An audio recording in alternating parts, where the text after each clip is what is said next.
Há 2 dias, encontrei uma antiga mensagem de voz do meu marido. Ele não estava apenas ligando. Eu podia ouvir a tensão em sua voz, o desespero que eu não ouvia há anos. Então, naquela mesma noite, entrei silenciosamente no quarto da minha filha e sussurrei: "O que você está escondendo de mim?" O ar parecia denso e sufocante, como uma tempestade prestes a explodir dentro do meu peito. Hoje, vou contar algo que nunca pensei que compartilharia. E se por um segundo sequer isso soar familiar? Eu só peço que você curta este vídeo e se inscreva. Isso me ajudará a continuar abrindo meu coração. Meu nome é Helena. Tenho 73 anos. E durante a maior parte da minha vida, vivi no caos inquieto de um sobrado antigo em Pinheiros, onde o amor se entrelaçava com o silêncio. Todas as manhãs, eu acordava antes do amanhecer. O cheiro de café forte se misturava com o aroma fraco da garoa da cidade, que de alguma forma sempre encontrava um jeito de entrar por nossas janelas velhas. Eu descia as escadas de madeira rangentes com minhas pantufas gastas, as mesmas, na cor vinho, que eu tinha há 15 anos. Meu marido Ricardo nunca notou quando eu as troquei. Ele não notava mais muita coisa sobre mim. Eu preparava o café da manhã para minha família, esperando por um sorriso, um abraço, algo que me lembrasse que eu importava. A cozinha era meu santuário e minha prisão. Paredes amarelas que um dia pareceram alegres agora pareciam zombar de mim com seu brilho. Eu quebrava os ovos na frigideira de ferro, observando-os chiar, esperando por passos que raramente vinham. O bacon estalava e pipocava, preenchendo o silêncio que se tornara meu companheiro constante. Mas a casa permanecia fria. Não importava o quão alto eu ligasse o aquecedor. Meu marido Ricardo estava sempre no celular, sua voz baixa e urgente enquanto ele andava de um lado para o outro na sala, falando sobre investimentos e oportunidades que nunca pareciam se concretizar. Seus cabelos grisalhos estavam perfeitamente penteados, seu terno engomado, mas seus olhos estavam distantes, calculistas. Quando ele olhava para mim, parecia que estava olhando através de mim, como se eu fosse um móvel que ele se cansara de notar. Minha filha Laura se refugiava atrás de portas fechadas. O som da fechadura de seu quarto trancando era como uma pequena facada em meu coração. Ela tinha 38 anos, morando em nossa casa novamente após seu terceiro divórcio, mas me tratava como se eu fosse a intrusa. Seu sorriso, antes brilhante, havia se transformado em algo reservado e secreto. Ela se movia pela nossa casa como um fantasma, evitando contato visual, resmungando respostas às minhas perguntas sobre seu dia. Naquela manhã, quando uma ligação de Ricardo iluminou a tela do meu celular, senti uma centelha de esperança. Talvez ele quisesse falar sobre algo além de dinheiro. Talvez ele se lembrasse de que era quase nosso 40º aniversário de casamento. Meus dedos tremeram um pouco quando atendi, pressionando o telefone frio contra minha orelha. "Helena?" Sua voz soou pelo alto-falante, ríspida e impaciente. "Preciso que você transfira 5.000 da sua conta poupança. Há uma oportunidade com Bitcoin que pode mudar tudo para nós. Nenhum oi. Nenhum como você está. Apenas uma exigência envolta em falsas promessas." Aquela esperança morreu tão rápido quanto havia surgido. Desliguei sem me despedir e subi lentamente aquelas mesmas escadas rangentes. O corrimão estava liso sob minha palma, desgastado por décadas do meu toque, do toque da minha família, de inúmeros momentos de idas e vindas. Mas hoje parecia diferente. Frio. Encontrei a porta do quarto de Laura trancada, e o cheiro sutil de fumaça de cigarro escapava por debaixo dela. Ela havia prometido que parara de fumar anos atrás. Mais uma mentira em uma casa construída sobre elas. Bati suavemente, meus nós dos dedos mal fazendo som contra a madeira. "Laura? Querida?" Silêncio. Tentei a maçaneta. Trancada. A realidade me atingiu como o vento gelado de outubro vindo da marginal Pinheiros. O amor não estava em lugar nenhum. Eu tinha 73 anos, de pé em minha própria casa, sentindo-me como uma estranha, implorando por migalhas de atenção das duas pessoas que deveriam me amar mais. Deixe-me contar sobre os anos que me trouxeram a este momento, as inúmeras noites que passei acordada, apoiando Ricardo em seus empreendimentos fracassados. Sua última obsessão era criptomoeda. Ele havia comprado Bitcoin na alta, vendido na baixa, depois pegado dinheiro emprestado para comprar mais. Nossa conta poupança havia se tornado seu cassino particular, e eu era a casa que sempre perdia. Lembro-me de abraçá-lo quando sua primeira empresa faliu. Ele tinha 55 anos na época, mais jovem, ainda cheio de sonhos que brilhavam como ouro de tolo. Helena, só mais uma semana, ele murmurava, seus olhos vidrados de exaustão e desespero. Só mais um investimento e teremos a fortuna que merecemos. Meu dinheiro secou cobrindo seus erros. O pé de meia que eu construí com 30 anos de trabalho como bibliotecária escolar sumiu. Real por real, investimento por investimento fracassado. Quando ele falava sobre a bolsa de valores, sua voz ficava animada, quase infantil. Ele espalhava papéis pela nossa mesa da cozinha, apontando para gráficos que eu não entendia, prometendo que dessa vez seria diferente. Mas nunca era. Depois, havia as contas médicas de Laura. Suas crises de asma começaram quando ela tinha 12 anos e continuaram até a idade adulta. Milhares de reais em visitas a prontos socorros, especialistas, medicamentos. Eu nunca reclamei. Nenhuma vez. Eu sentava naquelas salas de espera de hospital estéreis, o cheiro de desinfetante queimando meu nariz, rezando para que ela ficasse bem enquanto Ricardo andava de um lado para o outro fazendo ligações sobre negócios que não podiam esperar. Quando Laura tinha acessos de raiva ou batia portas, eu engolia meu orgulho. Dizia a mim mesma que era o luto, o estresse, o peso de seus casamentos fracassados. Ela precisa de compreensão, eu sussurrava para mim mesma enquanto lavava a louça sozinha após mais um jantar silencioso. Ela precisa da mãe dela. Eu até perdoei a vez em que Ricardo esqueceu completamente meu aniversário de 70 anos.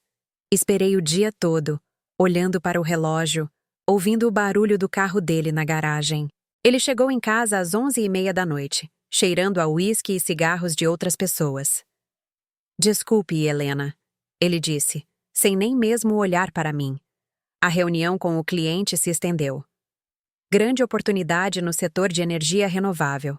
Pode valer milhões. Sempre milhões fora de alcance. Você vai entender quando ficar mais velha, ele acrescentou. Como se eu já não fosse mais velha. Como se eu já não entendesse mais do que ele sabia.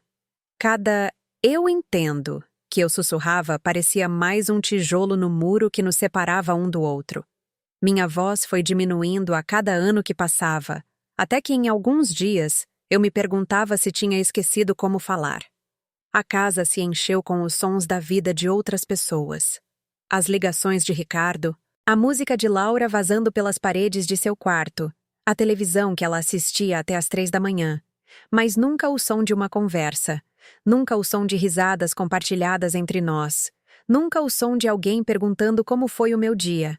Lentamente, como gelo se formando em uma janela, comecei a me fazer as perguntas que me mantinham acordada à noite. Sou apenas uma cuidadora, uma carteira com pernas? Ou simplesmente invisível? Você já se sentiu invisível em sua própria casa? Já se perguntou se as pessoas que você ama te veem como uma pessoa ou apenas como um recurso a ser usado? As microagressões começaram pequenas. Ricardo me interrompia quando eu tentava falar nos jantares de família. Helena, me deixe terminar, ele dizia. E então falava por 20 minutos sobre tendências de criptomoedas, enquanto minhas palavras se evaporavam. Laura revirava os olhos quando eu oferecia um conselho, sua expressão dizendo o que sua boca não dizia, que eu era antiquada, por fora, irrelevante. Aniversários passavam despercebidos. Meu 71º foi um jantar silencioso sozinha. O único presente uma mensagem de texto de Ricardo que dizia: Desculpe, emergência no trabalho. Deixamos a comemoração para depois. Esse depois nunca chegou. Meu 72º foi pior. Nenhuma mensagem. Minha artrite piorou naquele inverno. Meus dedos rígidos e doloridos, especialmente pela manhã. Mencionei isso a Ricardo uma vez. Talvez você devesse ir ao médico, ele disse sem levantar os olhos do laptop. Mas quando precisei de uma carona para a consulta, minhas mãos muito doloridas para segurar o volante com segurança, ele estava subitamente ocupado demais com uma teleconferência que não podia ser remarcada. Peguei o ônibus, sentando ao lado de estranhos que me mostraram mais gentileza do que meu próprio marido. Um senhor me ajudou a descer os degraus altos, sua mão calejada firme sob meu cotovelo. "Cuidado aí, minha senhora", ele disse com um sorriso. Um gesto simples, mas que me trouxe lágrimas aos olhos porque eu não conseguia me lembrar da última vez que alguém tinha sido gentil comigo. O médico receitou um medicamento, mas Ricardo questionou o custo. "Você realmente precisa da versão de marca. O genérico é tão bom quanto e custa metade do preço." Minha dor valia a economia de R$ 30. Então, no inverno passado, tudo mudou. Eu estava colocando lençóis limpos na cama de Laura.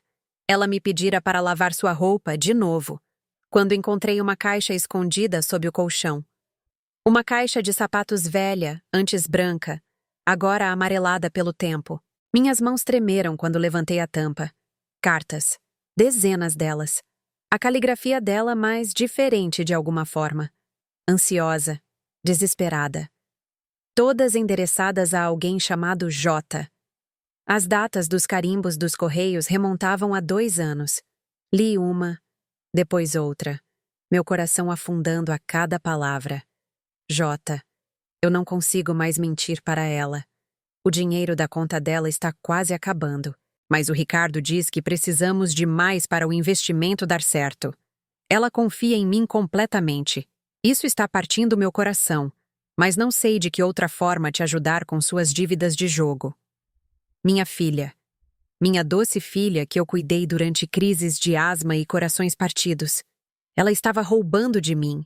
Estava me roubando há 2 anos. Outra carta. O investimento em Bitcoin que o Ricardo a convenceu a fazer é falso. Ele tem desviado o dinheiro dela para cobrir suas próprias perdas em negociações. Ela não tem ideia de quão pouco resta em sua conta de aposentadoria. O quarto girou ao meu redor. 40 anos de casamento. 38 anos de maternidade. Tudo construído sobre mentiras que vinham desmoronando ao meu redor enquanto eu sorria. Preparava o café da manhã e perguntava sobre seus dias. Quando confrontei Laura naquela noite, ela não conseguiu me encarar. Ela ficou na porta da cozinha, os braços cruzados defensivamente, ainda bonita aos 38 anos, mas usando a culpa como uma máscara. "O que é isso?" perguntei segurando uma das cartas. Seu rosto se desfez. "Mãe, eu posso explicar." "Explicar o quê?" "Como você tem roubado de mim? Como você e seu pai têm mentido para mim por anos?" "Não é roubo", ela disse, mas sua voz era fraca, pouco convincente até para si mesma. "O papai disse que era um investimento, que nós te pagaríamos de volta com juros." "Que investimento, Laura?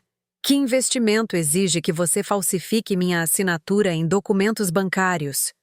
Ela se fechou então, seus olhos ficaram vazios, sua voz monótona. "Você não entenderia. Você não sabe como as coisas são complicadas." Naquela noite, sentei-me à mesa da cozinha, a mesma mesa onde comi milhares de refeições com minha família. Minhas mãos tremiam. De artrite, de choque, de 40 anos de raiva reprimida finalmente começando a surgir. Peguei minha xícara de porcelana favorita, aquela com pequenas flores azuis que minha mãe me dera quando me casei. Meus dedos vacilaram. A xícara escorregou, batendo no chão, quebrando-se em dezenas de pedaços. O som ecoou pela casa silenciosa como um tiro. Como o som do meu coração se partindo. Lágrimas caíram como a garoa de outubro contra nossas janelas. Fiquei ali chorando. Chorando de verdade. Pela primeira vez em anos. Não as lágrimas cuidadosas e silenciosas que aprendi a esconder, mas os soluços profundos, que sacudiam o corpo, de alguém que finalmente entendeu a verdade. Eu estava sozinha. Estive sozinha por anos, enquanto vivia com duas pessoas que me viam como nada mais do que uma fonte de dinheiro e trabalho gratuito. Pela primeira vez, pensei em dizer não. Aos pedidos intermináveis de dinheiro de Ricardo. Às exigências secretas de Laura. Ao silêncio sufocante que se tornara minha vida. Mas o medo me agarrou como uma coisa viva. A solidão era um abismo assustador, mas também era a picada do desrespeito. Se eu os enfrentasse, poderia perdê-los completamente. Se eu não os enfrentasse, perderia a mim mesma. Juntei os cacos da minha xícara, cada fragmento cortando minhas palmas. Mais tarde, peguei aquelas cartas e as guardei em uma caixa de sapatos minha. Evidência da traição. Prova de que eu não estava enlouquecendo. Então me sentei diante do espelho do banheiro, procurando força em meu próprio reflexo. A mulher que me encarava tinha 73 anos, com cabelos prateados e linhas ao redor dos olhos de anos sorrindo quando não tinha vontade de sorrir. Mas havia algo novo naqueles olhos. Algo que não estava lá há anos. Raiva. Raiva limpa e honesta. E talvez, apenas talvez, o começo da esperança. Você já teve um momento como esse? Quando percebeu que as pessoas que dizem te amar têm te tratado com menos respeito do que você trataria um estranho? Decidi confrontar tanto Ricardo quanto Laura, separadamente a princípio. Pensei que se pudesse fazê-los entender minha dor, eles poderiam mudar. Eu ainda acreditava na família que pensei que éramos. Eu estava errada. A voz de Ricardo era calma, mais fria quando lhe mostrei as cartas. Ele sentou em sua poltrona favorita, o couro gasto e liso de anos lendo relatórios da bolsa e blogs de criptomoedas. Sua expressão não mudou enquanto lia as confissões de sua filha. Você está imaginando coisas, Helena, ele disse finalmente, colocando as cartas de lado como se fossem folhetos de supermercado. Tudo o que faço é por esta família. As oportunidades de investimento que venho buscando poderiam nos garantir uma vida inteira de conforto. Que oportunidades de investimento, Ricardo? Mostre-me os extratos da conta. Mostre-me para onde foi o nosso dinheiro. Sua mandíbula se contraiu. Você não entende de finanças. Nunca entendeu. Confie em mim para lidar com isso. Confiar em você? Você tem mentido para mim por anos. Nossa conta de aposentadoria está vazia, não está? Não está vazia. Está investida. Há uma diferença. Em quê? Naquele esquema falso de Bitcoin sobre o qual Laura escreveu? Ele se levantou então, seus 1,85 m pairando sobre mim, usando seu tamanho para intimidar. Um truque que eu ouvira usar em reuniões de negócios, mas nunca comigo. Até agora. Não me faça de vilão aqui, Helena. Tenho trabalhado duro para construir nossa riqueza enquanto você tem brincado de casinha e sentido pena de si mesma. Brincando de casinha. 40 anos de casamento, de cuidar de sua casa, de apoiar seus sonhos, descartados como brincar de casinha. Laura foi pior, de alguma forma. Quando a confrontei em seu quarto, o quarto que eu limpei e organizei para seu retorno, ela oscilou entre lágrimas e um silêncio frio. Você não entenderia, ela repetia, como se entender exigisse alguma habilidade especial que eu nunca desenvolvi. Minha situação com o Jota é complicada. As dívidas de jogo saíram do controle. Eu não sabia mais o que fazer. Você poderia ter me contado a verdade. Poderia ter pedido ajuda em vez de roubar. Eu não estava roubando. Ela retrucou, sua voz afiada e defensiva. Eu estava pegando emprestado. Íamos te pagar de volta assim que os investimentos do papai começassem a dar retorno. Que investimentos, Laura? Não há investimentos. Há apenas mentiras e contas vazias e promessas que nunca serão cumpridas. Ela se virou de costas para mim então, olhando pela janela do quarto para a rua onde moramos por 20 anos. Onde eu a criei, onde acreditei que estávamos construindo algo duradouro. Depois de tudo que fiz por você, ela disse em voz baixa, como você pode duvidar de mim? Depois de tudo que ela fizera por mim, Como se morar na minha casa de graça enquanto roubava meu dinheiro de aposentadoria fosse um favor que ela estava me fazendo. O único ponto positivo veio de uma fonte inesperada. Meu neto mais velho, Mateus, filho de Laura do primeiro casamento. Ele tinha 26 anos, trabalhava como enfermeiro no Hospital das Clínicas e morava em seu próprio apartamento em Perdizes. Durante um jantar de família constrangedor na semana seguinte, quando Ricardo e Laura estavam se revezando para me bombardear com explicações e justificativas, Mateus me olhou do outro lado da mesa. Ele me deu um pequeno sorriso, quase invisível, mas estava lá. Compreensão. Apoio. Como se ele soubesse de algo que o resto de nós estava apenas começando a entender. Depois do jantar, ele me ajudou com a louça. Algo que nem sua mãe, nem seu avô postiço jamais fizeram. Vovó, ele disse em voz baixa, suas mãos firmes enquanto secava os pratos que eu lavava. A senhora está bem? Bem de verdade? Foi a primeira vez em meses que alguém me perguntou como eu estava me sentindo e esperou por uma resposta real. Eu não sei, querido. Eu realmente não sei. Ele assentiu, como se fosse exatamente isso que esperava que eu dissesse. A senhora sabe que merece mais do que isso, não sabe? Aquelas palavras me atingiram como uma revelação. Você merece mais do que isso. Quando foi a última vez que alguém me disse que eu merecia alguma coisa? Mas o resto da família descartou minhas preocupações e minha dor com uma facilidade praticada. Mãe, você está pensando demais. Tornou-se a frase favorita deles. Como se pensar fosse de repente uma falha de caráter. Eles usavam chantagem emocional como uma arma. Depois de tudo o que fizemos por você. Você é nossa mãe. Você deveria nos apoiar. A família permanece unida, não importa o que aconteça. Mas o que eles haviam feito por mim? Ricardo me dera 40 anos de promessas quebradas e instabilidade financeira. Laura me dera 38 anos de receber e muito pouco de dar em troca.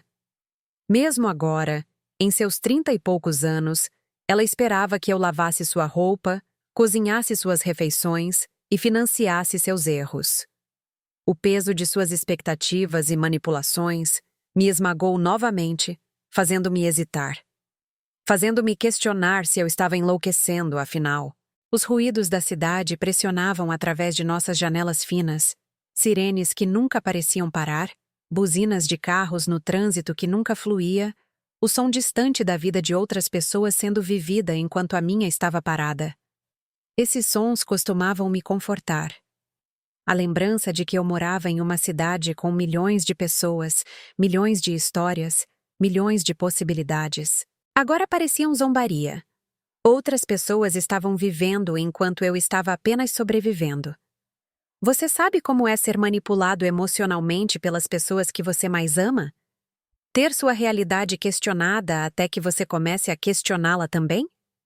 Em uma manhã fria de outubro, após receber outra ligação frenética de Ricardo exigindo dinheiro para o que ele chamava de um investimento certeiro em ações de energia renovável, eu fiz algo que nunca havia feito antes. Eu disse não. A palavra saiu menor do que eu pretendia, mas estava lá, clara e inconfundível. O que você disse? A voz de Ricardo ao telefone era cortante de incredulidade. Eu disse não.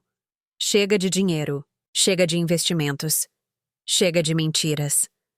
O silêncio que se seguiu foi ensurdecedor. 40 anos de casamento. E acho que nunca tinha ouvido Ricardo completamente sem palavras. Helena, você não entende o que está dizendo. Esta oportunidade não vai esperar. O mercado de ações se move rápido. Eu entendo perfeitamente. Estou dizendo não. Desliguei o telefone, minhas mãos tremendo não de medo desta vez, mas de outra coisa. Algo que eu quase tinha esquecido. Poder. O poder de escolher. Naquele dia, não cozinhei o jantar. A cozinha ficou silenciosa, o fogão frio. Não verifiquei meu celular obsessivamente, esperando que eles chegassem em casa e precisassem de algo de mim. Não dobrei a roupa de Laura, nem organizei os papéis de Ricardo, ou preparei o café para a manhã seguinte. Em vez disso, Vesti meu casaco mais quente, um de lã azul marinho com botões de latão, comprado anos atrás, quando ainda acreditava que merecia coisas boas, e fui para a Vila Madalena. O ar de outubro estava fresco e limpo, carregando o cheiro de café das dezenas de pequenas lojas que ladeavam as ruas. Sentei-me em um banco na Praça do Pôr-do-Sol, observando a cidade se acender lentamente, levando embora os detritos da metrópole. Pela primeira vez em anos, respirei fundo. Respirei de verdade. O ar tinha gosto de liberdade. Liguei para um escritório de assistência jurídica que minha vizinha, Dona Sônia, havia recomendado. Dona Sônia tinha 82 anos, era viúva há 10 e tinha a mente mais afiada de qualquer pessoa que eu conhecia.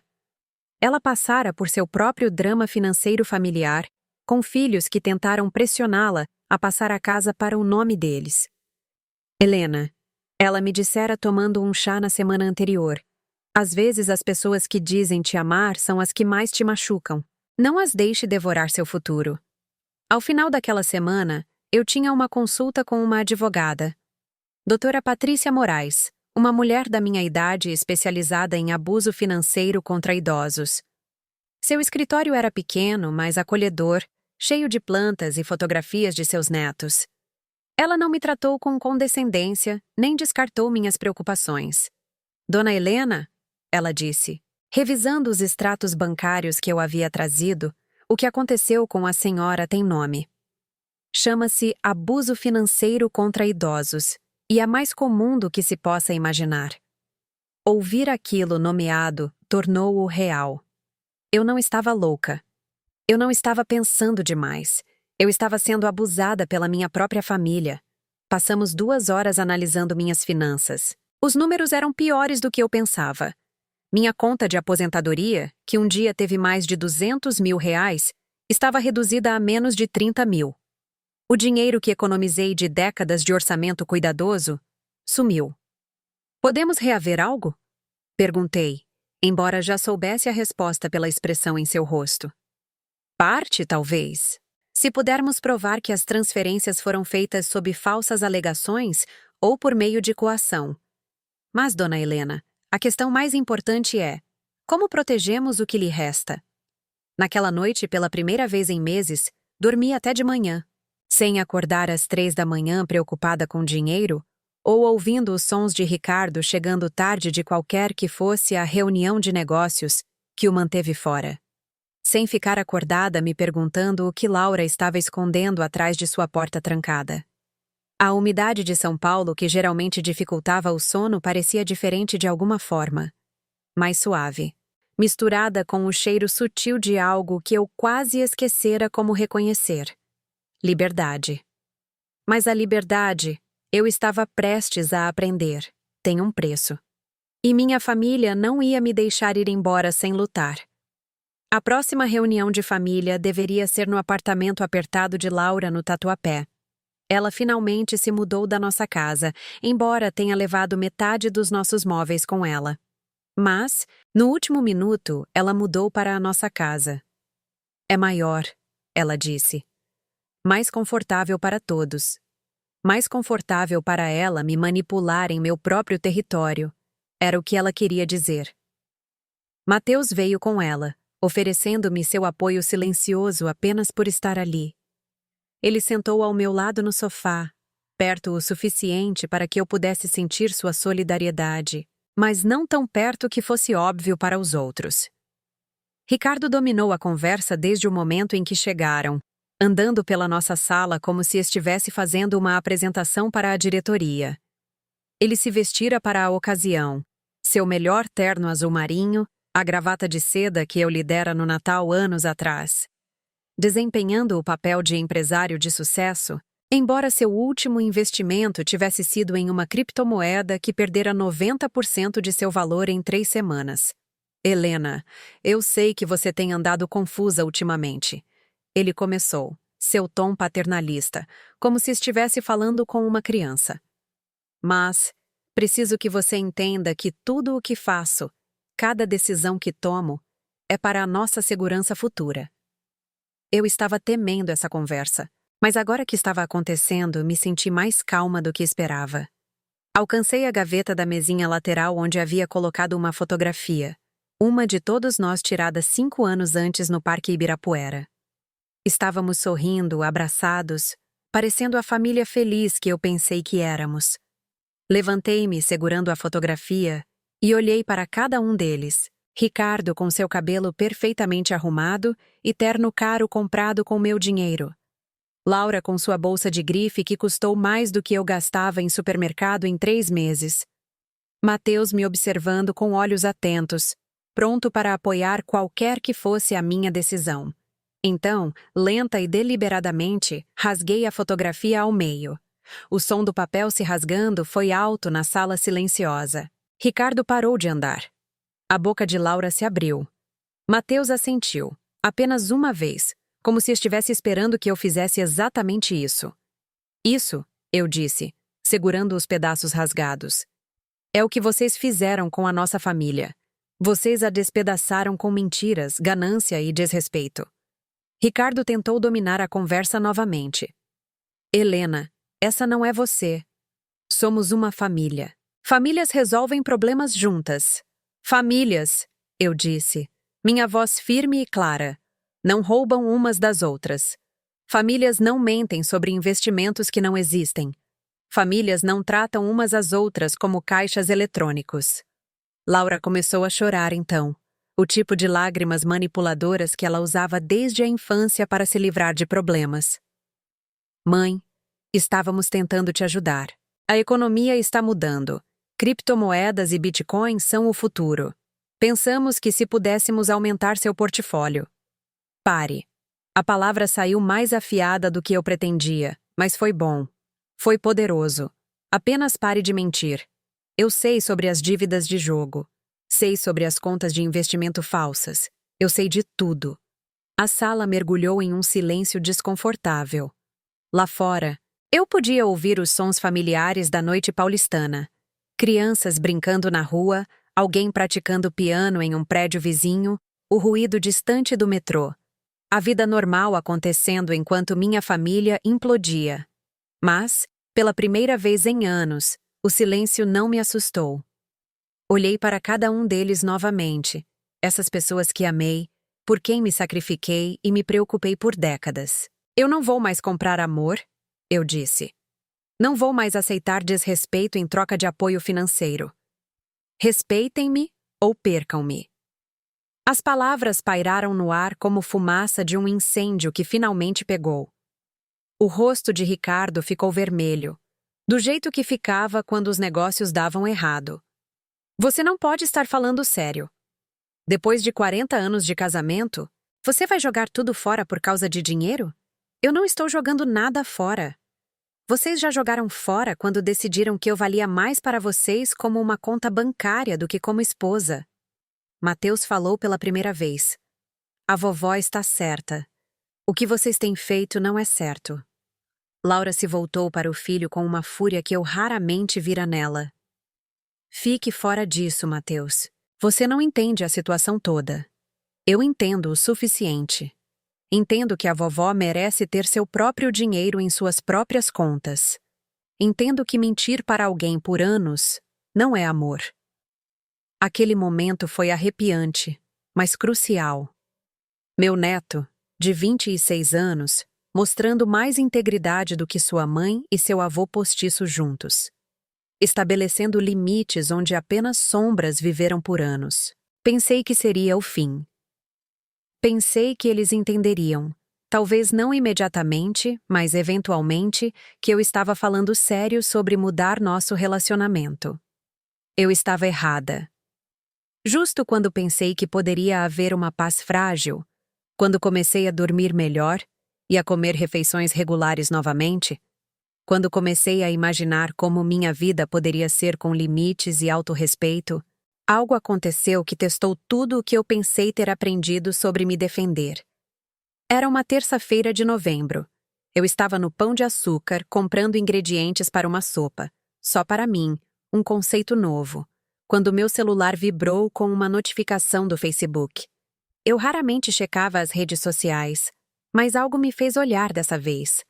um vídeo havia sido postado na página de Ricardo. Postado 3 horas antes e já compartilhado dezenas de vezes por pessoas que eu não reconhecia. O título dizia: Drama familiar. Quando a saúde mental afeta as decisões financeiras. Minhas mãos tremeram enquanto eu clicava para reproduzir, ali na seção de hortifruti, com meu carrinho meio cheio de legumes que eu estava ansiosa para cozinhar para mim mesma. O vídeo era de uma festa de Natal do ano passado no apartamento de Laura. Eu me lembrava da festa. Me senti deslocada e ignorada a maior parte do tempo, mas fiquei porque era família.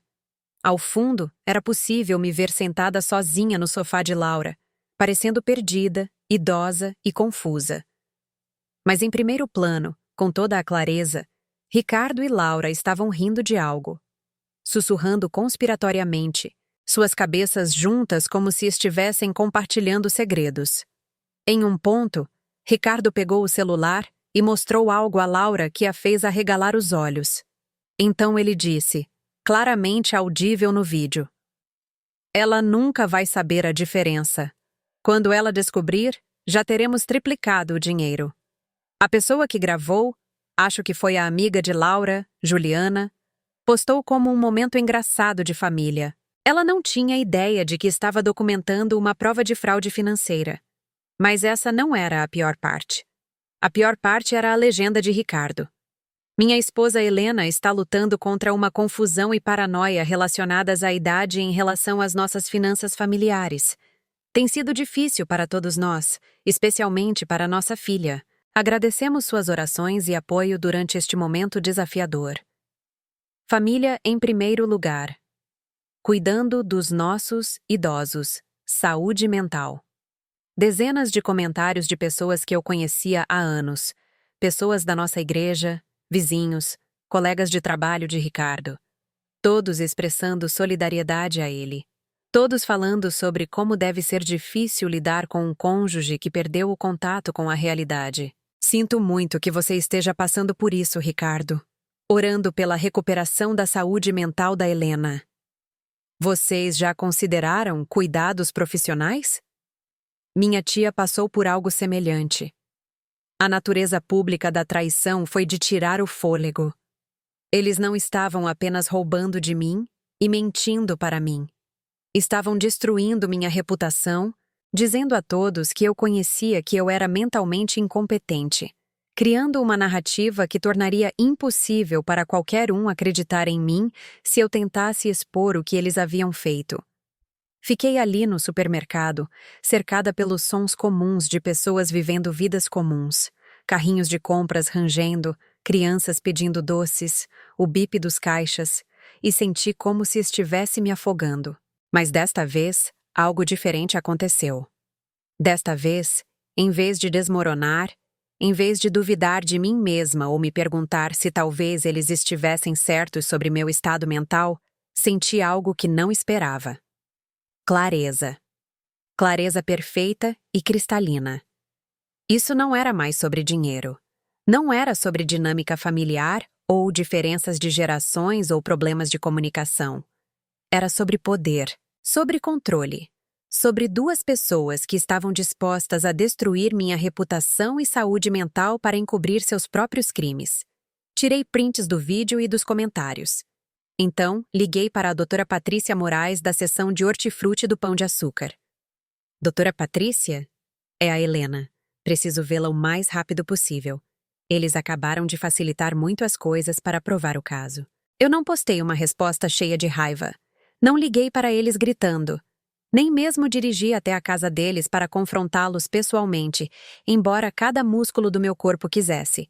Sentei-me silenciosamente no meu carro no estacionamento do supermercado, o coração firme como a ponte estaiada em uma tempestade. Ao meu redor, as pessoas iam e vinham com suas sacolas de compras e seus problemas familiares normais. Crianças brigando no banco de trás, casais debatendo o que fazer para o jantar, senhoras como eu cuidando de suas vidas diárias. Meu silêncio era mais alto do que as mentiras deles. Minha recusa em me envolver com o drama deles era mais poderosa do que qualquer argumento que eu pudesse ter feito. Aquele momento me provou algo em que eu tinha medo de acreditar. Eu não era mais uma sombra da mulher que costumava ser. Eu era inabalável. Doutora Patrícia Moraes ficou furiosa quando viu o vídeo. Isso é exatamente o que precisávamos, ela disse, sua compostura profissional rachando um pouco. Eles acabaram de fornecer documentação de sua intenção de fraudá-la e evidências de que planejavam isso há meses. Em uma semana, ela entrou com uma petição para congelar os ativos restantes em nossas contas conjuntas. Em 2 semanas, ela iniciou os procedimentos para recuperar o que pudesse ser recuperado dos investimentos fracassados de Ricardo. Não era muito, talvez R$ 20.000 dos quase 200 mil que haviam desaparecido. Mas era alguma coisa. Mais importante, ela documentou tudo. As assinaturas falsificadas, as contas de investimento falsas, a drenagem sistemática dos meus fundos de aposentadoria, a conspiração entre Ricardo e Laura. Tudo oficialmente registrado e legalmente acionável. O que acontece agora? Perguntei durante nossa última reunião. Agora, ela disse, a senhora pode escolher como será a sua vida. 100 pessoas que a veem como um recurso em vez de um ser humano. 1 mês depois, me matriculei em um curso de fotografia na Avenida Paulista. O MASP tinha um programa específico para idosos, e a instrutora era uma mulher paciente chamada Sara, que passou 20 anos como fotógrafa comercial antes de decidir ensinar. Redescobrir o mundo através de uma lente foi como aprender a ver novamente. Eu havia esquecido como as sombras podiam ser bonitas quando caíam sobre as paredes de tijolos ao sol da tarde. Eu havia esquecido como os rostos de estranhos eram interessantes quando eles não sabiam que estavam sendo observados. Eu havia esquecido que o mundo estava cheio de momentos que valiam a pena ser capturados. Nos encontrávamos 2 vezes por semana em um estúdio iluminado perto da Consolação. Meus colegas eram de todas as idades, origens e histórias diferentes, mas compartilhávamos algo importante. Estávamos todos lá porque queríamos aprender algo novo, porque acreditávamos que ainda tínhamos coisas a descobrir sobre nós mesmos. Reconectei-me com uma velha amiga, Maria, que havia se mudado recentemente de Curitiba de volta para São Paulo, após a morte do marido. Ela me ligou do nada uma tarde, tendo ouvido por amigos em comum sobre minha separação de Ricardo. Helena? É a Maria Souza, a Maria do bairro antigo. Quase chorei só de ouvir a voz dela. Alguém do meu passado que se lembrava de mim antes de eu me tornar definida pelas necessidades e exigências de outras pessoas. Encontramo-nos para um café em um lugar pequeno na Vila Madalena. O tipo de café que eu nunca me permitira tempo para aproveitar quando estava ocupada gerenciando a vida de outras pessoas. Maria parecia mais velha. É claro, todas nós parecíamos, mas seus olhos continham o mesmo calor que eu me lembrava de quando éramos jovens mães juntas, brincando no Parque Ibirapuera, enquanto nossos filhos corriam pelo parquinho. Então, ela disse depois de cobrirmos o básico. Sua mudança de volta para São Paulo, a longa doença de seu falecido marido, sua adaptação à viuvez. Me conte o que realmente aconteceu com o Ricardo. Contei-lhe tudo, a história toda, desde as primeiras ligações suspeitas até a humilhação pública nas redes sociais. Ela ouviu sem interromper, ocasionalmente estendendo a mão sobre a mesa para apertar a minha quando os detalhes se tornavam particularmente dolorosos. Meu Deus, Helena, ela disse quando terminei. Como você aguentou por tanto tempo? Eu achava que era normal. Achava que era assim que o casamento ficava depois de 40 anos. Achava que deveria colocar as necessidades de todos os outros antes das minhas. Besteira, ela disse. E ouvi-la xingar me fez rir pela primeira vez em meses. Casamento é para ser uma parceria. Família é para ser sobre amor e respeito, não exploração financeira. Começamos a nos encontrar regularmente, explorando a cidade juntas como turistas em nossa própria cidade natal. Galerias de arte na Vila Madalena que eu nunca tive tempo de visitar. Pequenos museus escondidos em bairros que eu nunca explorei. Cafés, livrarias e parques onde podíamos sentar e conversar sobre livros que lemos, lugares que queríamos viajar, sonhos que deixamos de lado enquanto estávamos ocupadas sendo esposas e mães. Meu apartamento também começou a se transformar. Com Ricardo fora, ele se mudou para a casa de uma mulher que conheceu em uma conferência de criptomoedas. Eu finalmente pude arrumar as coisas do jeito que eu gostava. Cortinas novas em um azul suave em vez do marrom que Ricardo preferia. Plantas por toda parte, enchendo as janelas de vida verde. Iluminação quente que tornava tudo suave em vez de áspero. Comprei roupas novas também. Não coisas caras de grife como Laura teria escolhido, mas roupas que me faziam sentir como eu mesma. Suéteres macios em cores que complementavam meu cabelo prateado. Sapatos confortáveis que não machucavam meus pés com artrite. Um casaco de inverno em um vermelho profundo que me fazia sentir visível, vibrante, viva. Mateus visitava com frequência, às vezes trazendo sua namorada Raquel, uma assistente social que entendia de dinâmica familiar melhor do que a maioria das pessoas. Eles nunca pediam nada. Nunca precisavam que eu resolvesse seus problemas ou financiasse seus erros. Eles vinham porque gostavam da minha companhia e porque sabiam que eu gostava da deles. Pela primeira vez em décadas, eu me senti vista, ouvida e respeitada em minha própria casa. Vovó.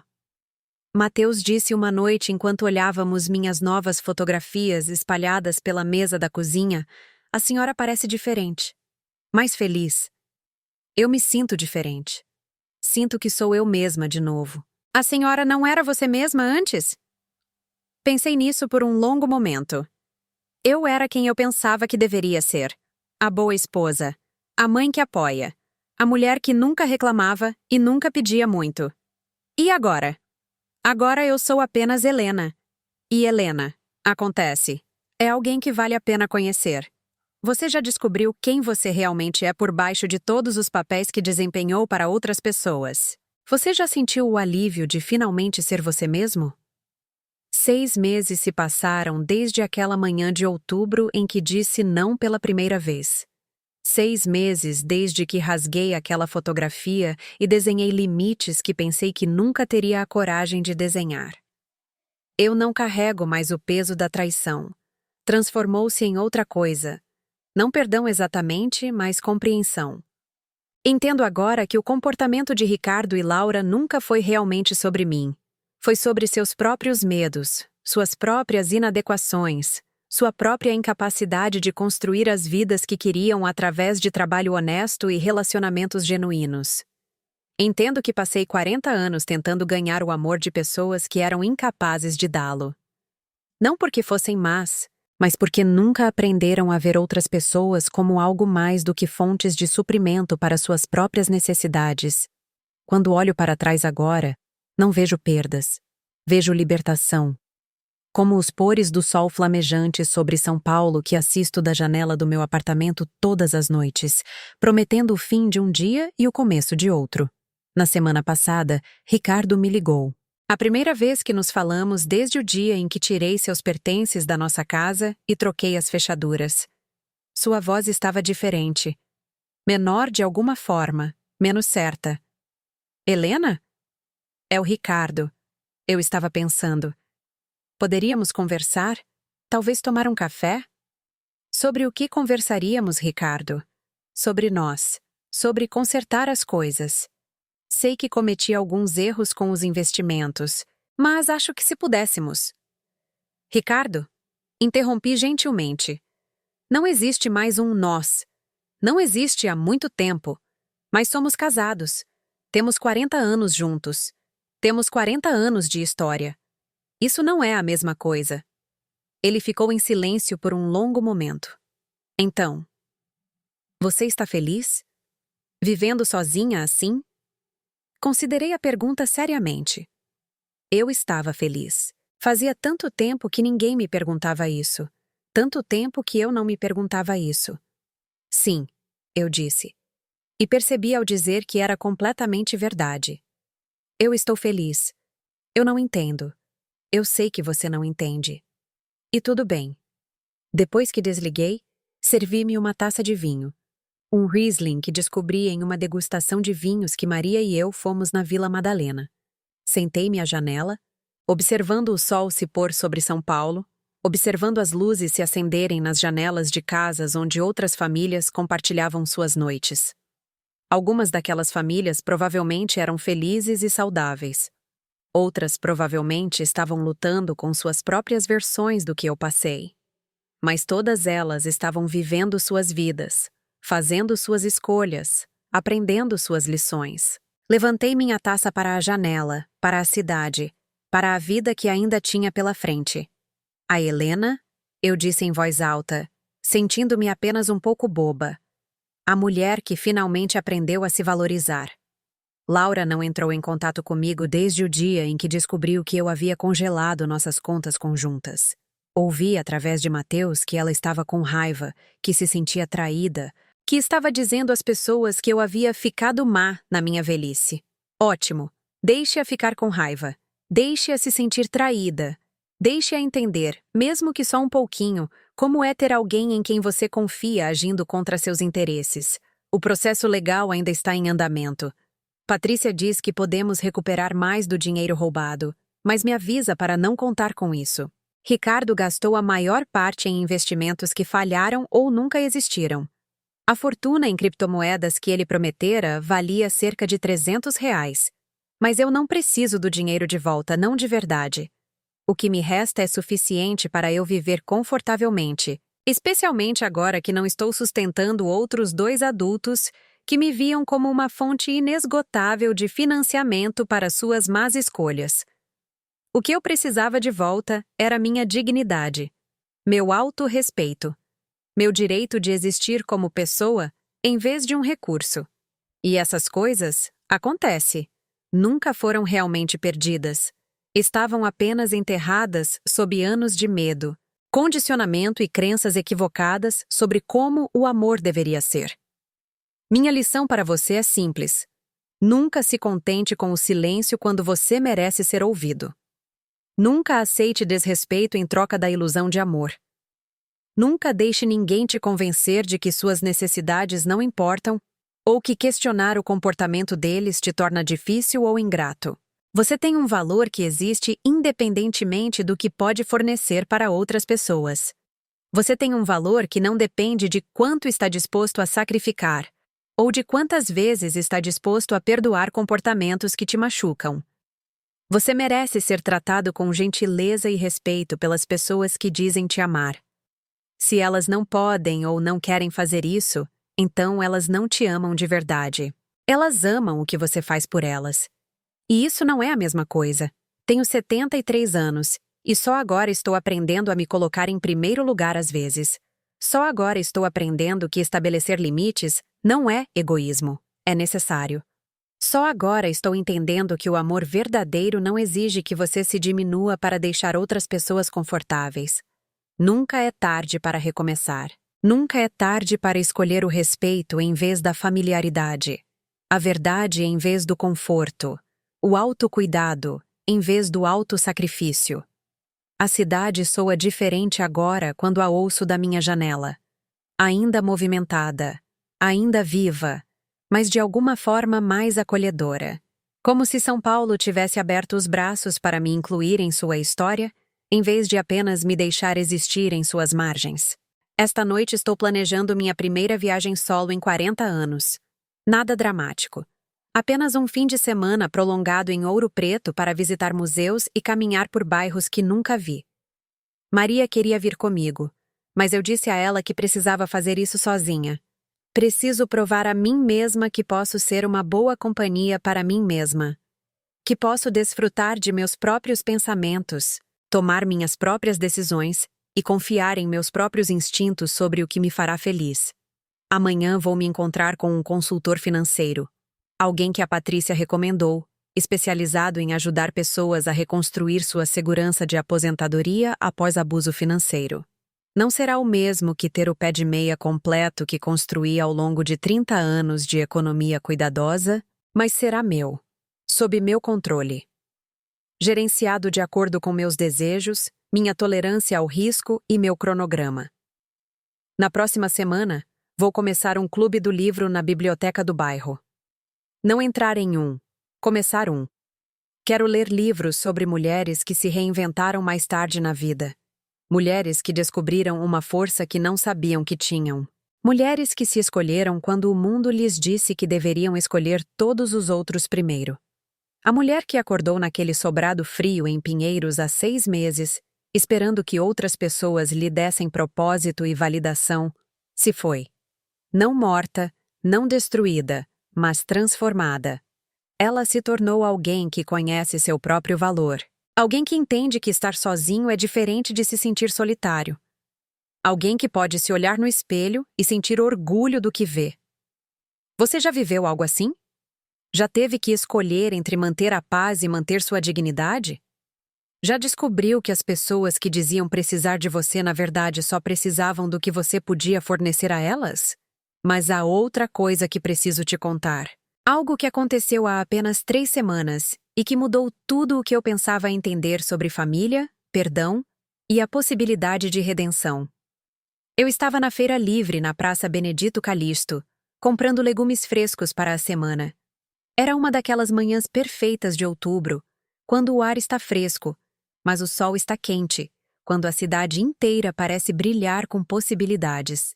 Eu estava examinando uns belos tomates caqui, pensando em fazer molho caseiro, algo para o qual nunca tive tempo quando cozinhava para uma família que mal notava o que eu colocava em seus pratos. Vovó? Virei-me e lá estava Laura. Não a filha raivosa e defensiva que eu vira pela última vez 8 meses antes, mas alguém que parecia menor, mais velha, desgastada por algo que eu não conseguia identificar. Suas roupas de grife foram substituídas por um jeans simples e um suéter liso. Sua maquiagem era mínima, o cabelo preso em um rabo de cavalo prático, em vez das ondas cuidadosamente estilizadas que ela costumava levar 1 hora para conseguir todas as manhãs. Laura, eu disse, minha voz firme, embora meu coração estivesse acelerado. Como você está? Ficamos ali por um momento, cercadas pelos sons da feira. Feirantes anunciando preços, crianças rindo, o barulho do trânsito nas ruas além. Eu podia vê-la criando coragem para falar, da mesma forma que fazia quando tinha 7 anos e havia quebrado algo valioso. Eu queria te ligar, ela disse finalmente. Há meses. Mas não sabia o que dizer. Você poderia começar com a verdade, eu disse. Sem raiva, sem amargura, apenas de forma factual. Seus olhos se encheram de lágrimas, mas ela não desviou o olhar desta vez. Sinto muito. Sinto muito mesmo, mãe. O que fizemos com você, o que eu fiz com você, foi imperdoável. Esperei. Antigamente eu teria corrido para confortá-la, para dizer que estava tudo bem, para fazê-la se sentir melhor sobre suas escolhas. Mas eu aprendi a diferença entre empatia e ser conivente. Eu podia sentir compaixão por sua dor sem assumir a responsabilidade de curá-la. O Jota me deixou, ela continuou, sua voz mal audível. No mês passado, pegou o resto do dinheiro do jogo e desapareceu. Acontece que ele estava saindo com outras 3 mulheres, todas elas financiando seu vício. Perdi meu emprego porque estava usando cartões de crédito da empresa para transferir dinheiro para ele. Estou morando em um kitnet na Muca que mal consigo pagar. Ela fez uma pausa, enxugando os olhos com as costas da mão. Mas não é por isso que estou pedindo desculpas. Quer dizer, é em parte por isso. Perder tudo me fez perceber o que eu tinha feito com você. Como eu te tratei como meu caixa eletrônico pessoal em vez de minha mãe. Mas principalmente estou pedindo desculpas porque o Mateus me fez entender algo. O que foi? Que você me amou incondicionalmente por 38 anos e eu retribuí esse amor roubando de você, mentindo para você e te tratando como se você fosse estúpida. Que passei toda a minha vida adulta me aproveitando da sua bondade. E quando você finalmente se defendeu, eu fiquei com raiva de você em vez de olhar para o meu próprio comportamento. Uma família com crianças pequenas passou por nós. Os filhos animados com o caldo de cana que acabaram de comprar. A vida normal, continuando ao nosso redor enquanto minha filha e eu estávamos na encruzilhada de poder ou não salvar algo dos destroços de nosso relacionamento.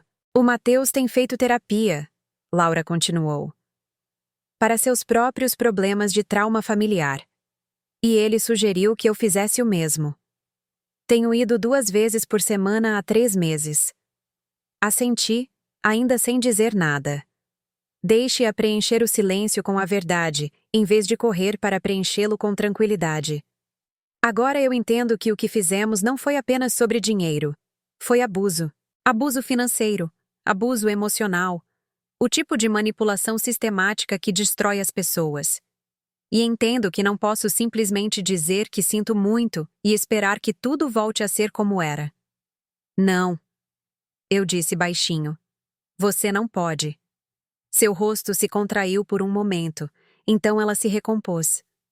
Eu sei que posso ter te perdido para sempre.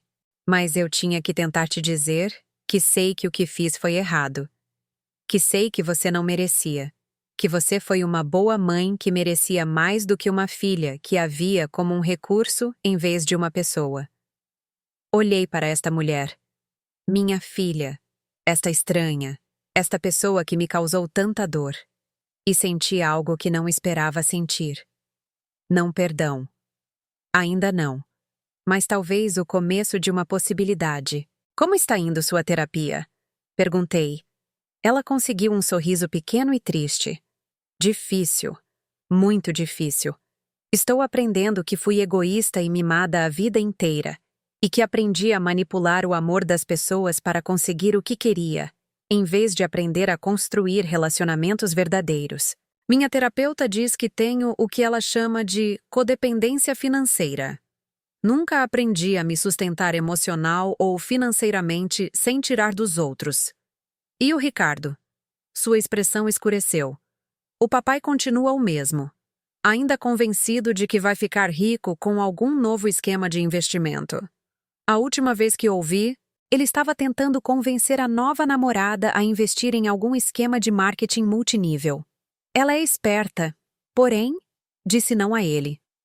Caminhamos lentamente pela feira juntas, sem falar, apenas nos movendo lado a lado pela multidão. Comprei meus tomates, um pão fresco, um pequeno buquê de girassóis. Coisas comuns para uma manhã de sábado comum, exceto que nada naquilo parecia comum. Finalmente, quando chegamos à beira da feira, parei de andar. Laura, preciso que você entenda uma coisa. Não sou a mesma pessoa que era há 8 meses. Não vou voltar a ser a mãe que coloca as necessidades de todos os outros antes das suas.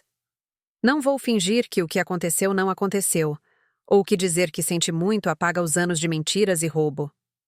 Eu sei, ela disse, e pude ver que ela falava sério. Não espero que você confie em mim. Não espero que me deixe voltar para sua vida como se nada tivesse acontecido. Eu só queria que você soubesse que eu te vejo agora. Eu vejo a mulher que magoei, e sinto muito por tudo. Estudei seu rosto, procurando sinais de manipulação, autopiedade ou o sutil sentimento de direito que aprendi a reconhecer. Mas o que vi, em vez disso, foi algo que nunca tinha visto nela antes. Remorso genuíno. Não culpa por ter sido pega, não arrependimento pelas consequências que estava enfrentando, mas uma tristeza real pela dor que causara a outra pessoa. Fico feliz que você esteja em terapia, eu disse finalmente. Fico feliz que esteja aprendendo a assumir a responsabilidade por suas escolhas. É um trabalho importante, e é um trabalho que você tem que fazer por si mesma, não para reconquistar meu favor. Eu sei disso também. Peguei na minha bolsa e tirei um pequeno cartão, uma das impressões fotográficas que fiz na minha aula. Era uma foto que tirei no Ibirapuera. Um close-up de um carvalho antigo com novos brotos crescendo do que parecia ser um galho ferido. A luz se filtrando pelas folhas, projetando sombras intrincadas na casca. Tirei esta foto há algumas semanas, eu disse, entregando a ela. Me lembrou que às vezes coisas bonitas podem crescer de lugares danificados, mas apenas se o dano for reconhecido e a cura for real. Ela olhou para a fotografia por um longo momento, depois de volta para mim. É linda, mãe. Eu não sabia que você estava fotografando de novo. Há muita coisa que você não sabe sobre mim agora. Há muita coisa que eu não sabia sobre mim mesma até recentemente.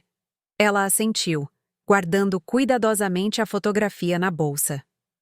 Talvez um dia você possa me mostrar mais das suas fotos, se você quiser, se achar que pode haver um lugar para mim na sua nova vida. Talvez, eu disse, e foi a resposta mais honesta que pude dar. Mas teria que ser diferente, Laura. Teria que ser construído com base no respeito e na verdade, não no meu medo de te perder. Eu entendo. Enquanto a observava se afastar em direção à estação de metrô, senti algo que não esperava. Esperança. Não a esperança de que pudéssemos voltar a ser como antes, mas a esperança de que talvez pudéssemos construir algo novo. Algo baseado na honestidade em vez de manipulação, no respeito em vez de exploração, no amor genuíno em vez de relacionamentos transacionais. Mas a esperança, eu aprendi, era diferente da expectativa. Eu podia esperar pela cura sem depender dela.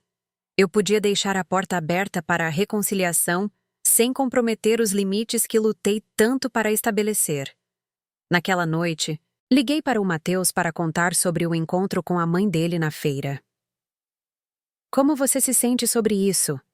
Ele perguntou.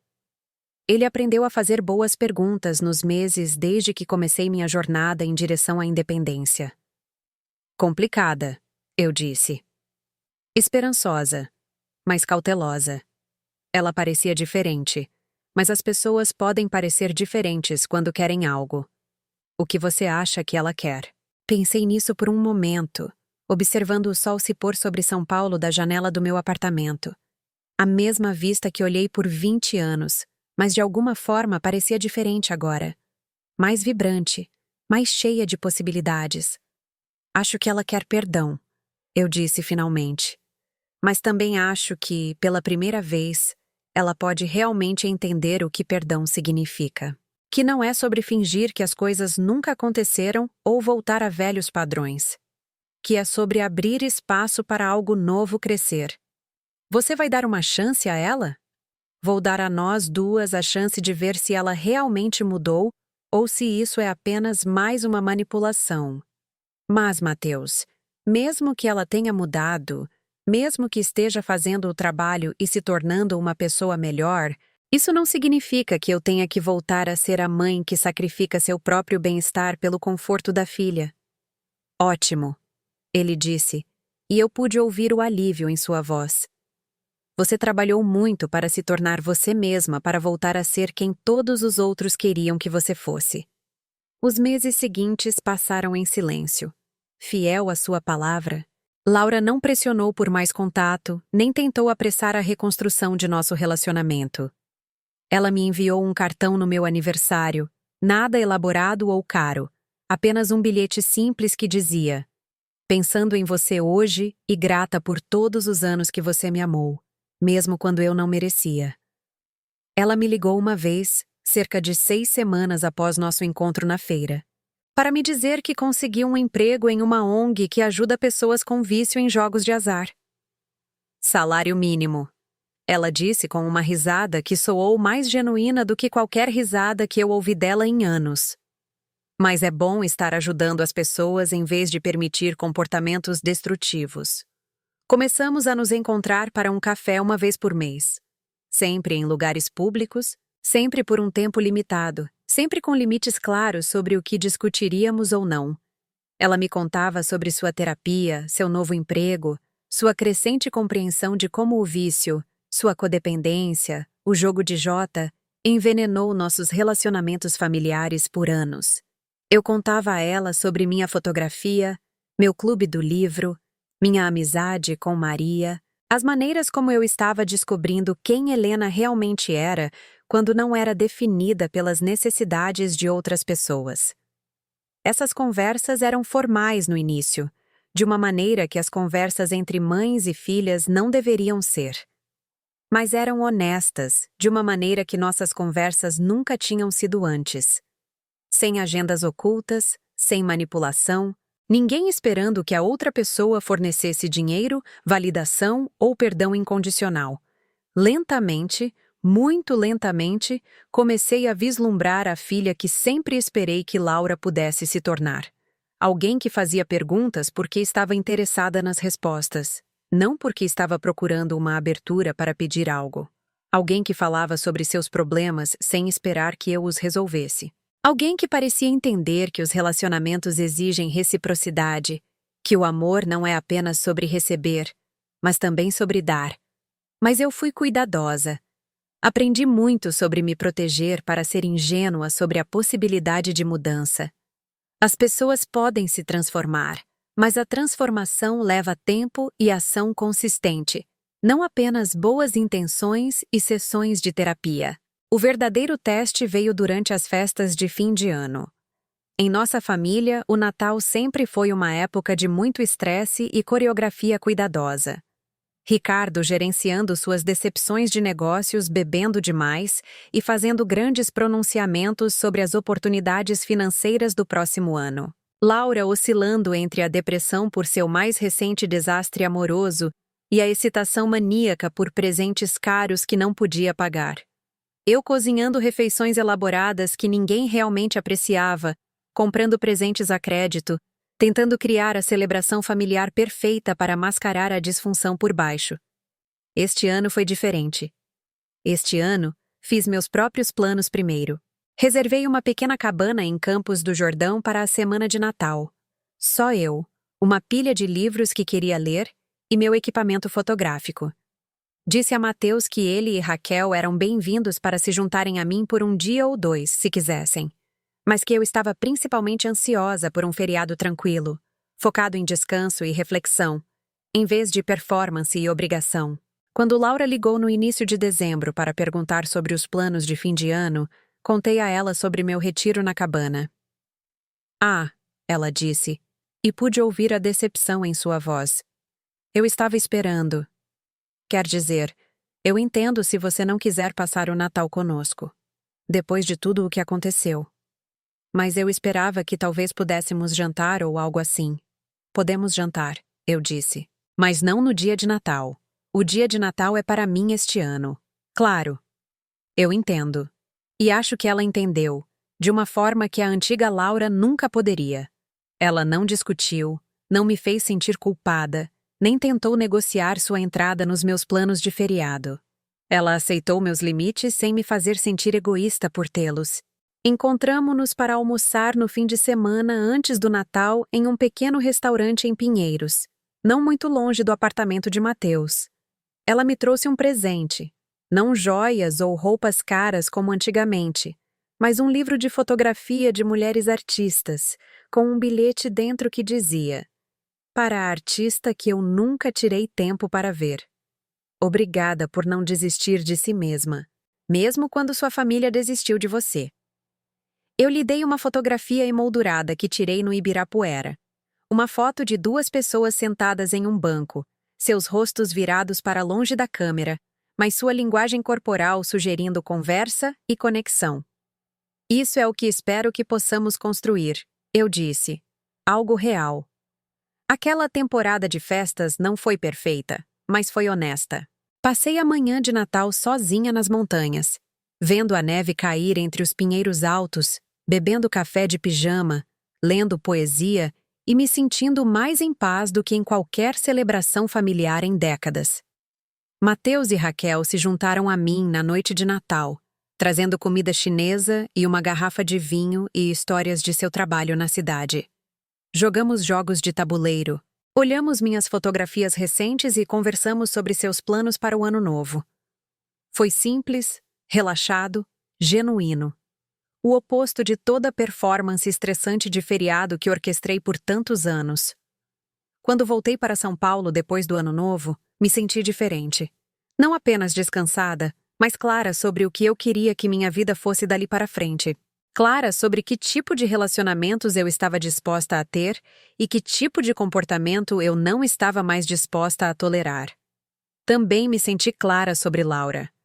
Nos últimos meses, eu a observei fazendo pequenas, mas consistentes mudanças. Pagando seu próprio café quando nos encontrávamos, em vez de presumir que eu pagaria a conta. Perguntando sobre o meu dia e ouvindo as respostas. Falando sobre seus problemas, sem esperar que eu os resolvesse ou financiasse as soluções. Respeitando meus limites sem me fazer sentir culpada por tê-los. Mas, mais do que isso, eu a vi começando a ter um interesse genuíno em quem eu era como pessoa, em vez de apenas quem eu era em relação às suas necessidades. Ela fazia perguntas ponderadas sobre minha fotografia. Lembrava-se de detalhes de nossas conversas anteriores. Parecia curiosa sobre minha amizade com Maria, meu clube do livro, minhas viagens. Pela primeira vez em 38 anos, minha filha estava me conhecendo. Foi assustador, essa reconstrução gradual. Parte de mim queria manter todos os muros erguidos, para me proteger de futuras decepções. Mas outra parte de mim reconhecia que a cura às vezes requer assumir riscos cuidadosamente calculados. 3 meses depois do Natal, Laura perguntou se poderia ver mais do meu trabalho fotográfico. Não o pedido casual de alguém fazendo conversa, mas o interesse genuíno de alguém que vinha pensando nisso há algum tempo. Convidei-a para o meu apartamento em uma tarde de sábado. Ela chegou com um pequeno buquê de flores, narcisos, o primeiro sinal da primavera, e sua atitude respeitosa de sempre em relação ao meu espaço e meu tempo. Eu me preparei cuidadosamente para esta visita, espalhando impressões dos últimos 8 meses da minha jornada fotográfica. Fotos da cidade em diferentes horas do dia, retratos de estranhos que chamaram minha atenção, estudos abstratos de luz e sombra, paisagens das minhas viagens solo a Ouro Preto e Campos do Jordão. Laura moveu-se lentamente pela coleção, parando com frequência, fazendo perguntas sobre técnica, timing e as histórias por trás de imagens específicas. Suas perguntas eram informadas. Ela claramente andara lendo sobre fotografia, aprendendo o vocabulário, tentando entender o que eu estava realmente fazendo, em vez de apenas oferecer elogios genéricos. Esta aqui, ela disse, parando em frente a uma fotografia que tirei de uma senhora alimentando pombos na Praça da Sé. O rosto da mulher estava enrugado, mas pacífico, e a luz a capturou em um momento de alegria silenciosa. Esta parece com você. Como você vê o mundo?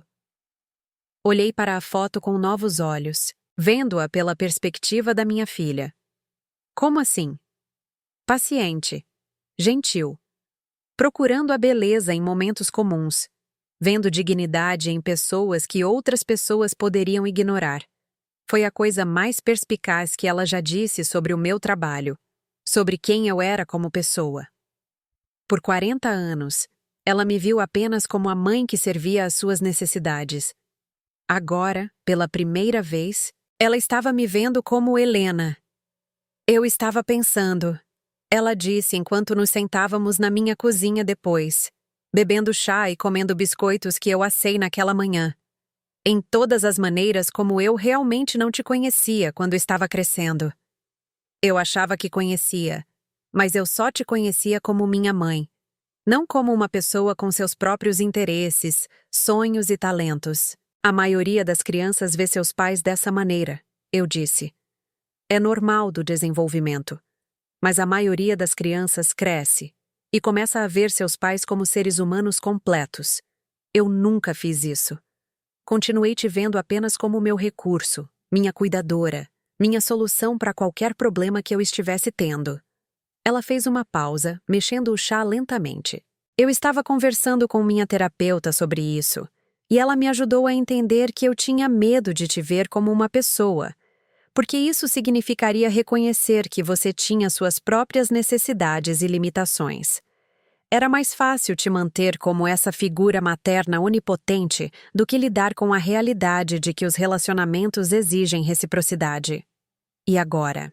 Agora estou apavorada por ter esperado demais, por ter te machucado tanto e me aproveitado do seu amor por tantos anos que, mesmo que eu mude, mesmo que me torne uma pessoa melhor, pode não haver um lugar para mim na sua nova vida. Olhei para esta mulher, minha filha, mas também se tornando alguém que eu estava apenas começando a conhecer, e senti uma agitação familiar no peito. Não a antiga compulsão de tranquilizá-la, de fazê-la se sentir melhor independentemente do custo para mim, mas algo mais complexo. Compaixão misturada com cautela. Amor misturado com expectativas realistas. Laura, eu disse cuidadosamente, preciso que você entenda que, mesmo que reconstruamos nosso relacionamento, ele nunca voltará a ser como era antes. Eu nunca mais serei a mãe que coloca suas necessidades antes do meu próprio bem-estar. Nunca mais financiarei seus erros ou serei conivente com suas más escolhas. Nunca mais aceitarei desrespeito ou manipulação, mesmo que disfarçados de necessidade ou obrigação familiar. Ela assentiu, com lágrimas nos olhos, mas a voz firme. Eu sei, e eu não quero que volte a ser como era. O jeito que era antes era prejudicial para nós duas. Impedia-me de amadurecer e impedia você de ter sua própria vida. Então, o que você quer?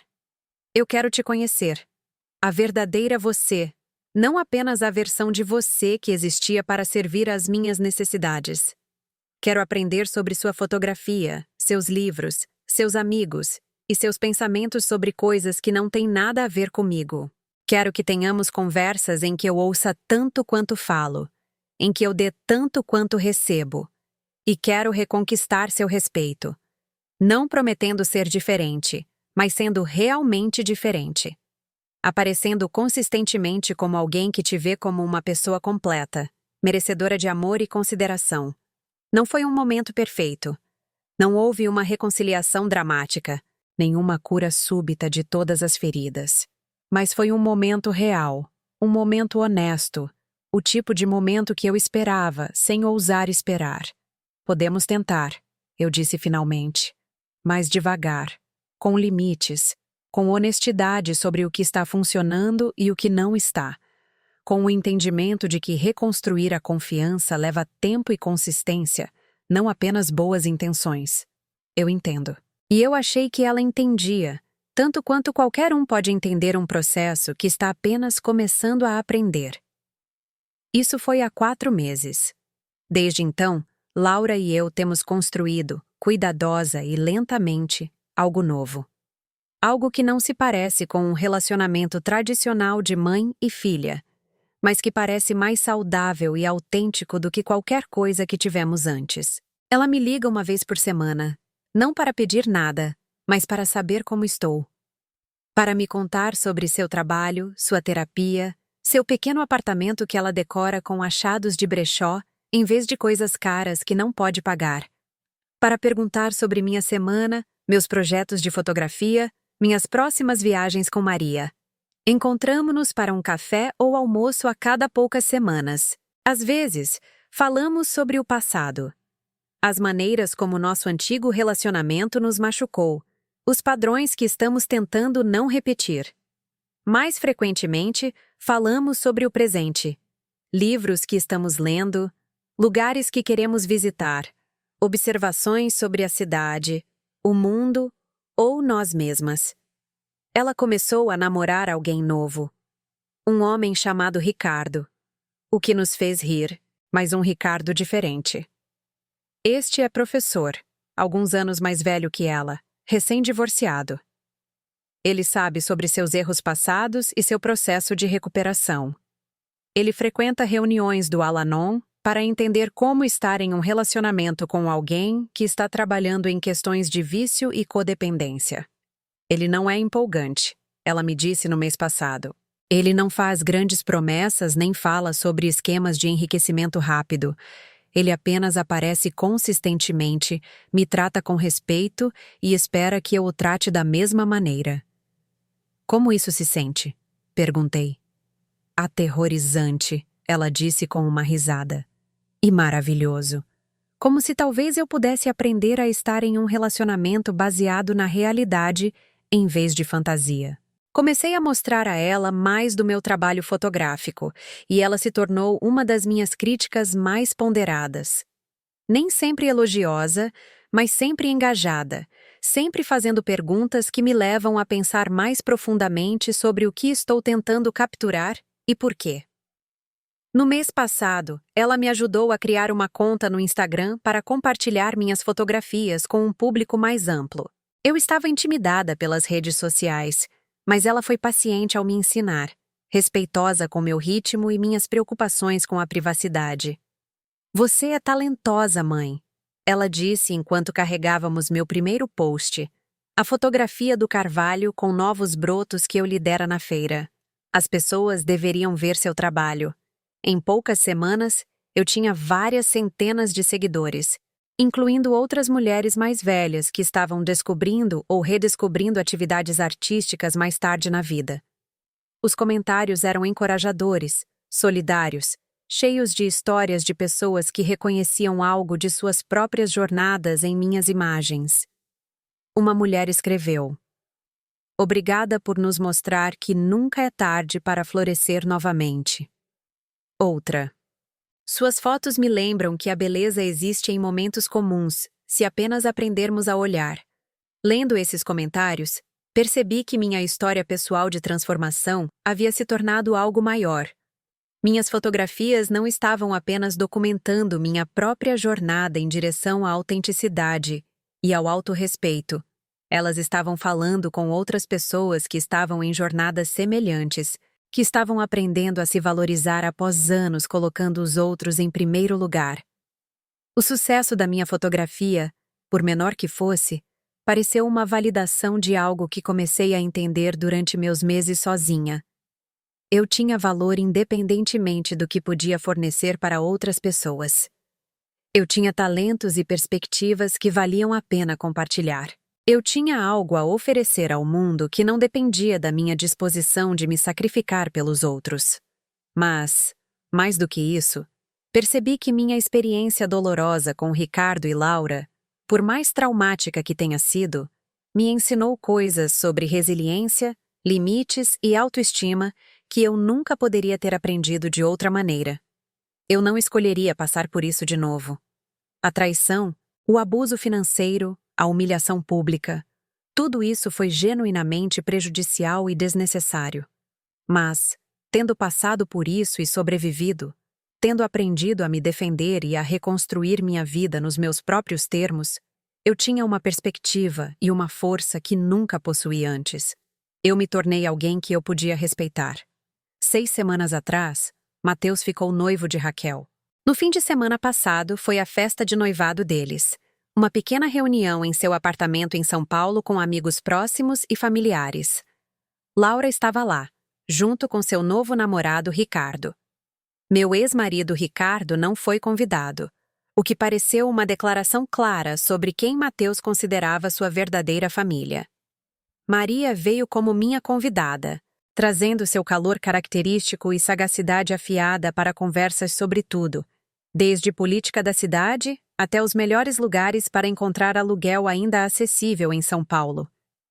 Durante a festa, me vi de pé na pequena cozinha de Mateus, olhando para a sala de estar onde meu neto celebrava seu noivado, cercado por pessoas que genuinamente se importavam com ele. Raquel estava rindo de algo que Laura havia dito.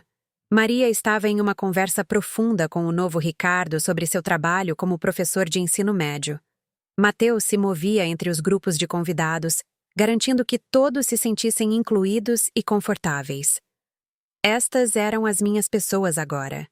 Não definidas por biologia ou obrigação legal, mas por respeito mútuo e afeto genuíno. Pessoas que me viam como uma pessoa completa, que valorizavam meus pensamentos e sentimentos, que desfrutavam da minha companhia sem esperar que eu resolvesse seus problemas ou financiasse seus erros. Laura apareceu ao meu lado, seguindo meu olhar para a festa. R$ 1 pelos seus pensamentos, ela disse. Apenas pensando em como isso é diferente das antigas reuniões de família, eu disse. Olhe como o Mateus está relaxado. Olhe como todas as conversas parecem genuínas. Ela assentiu.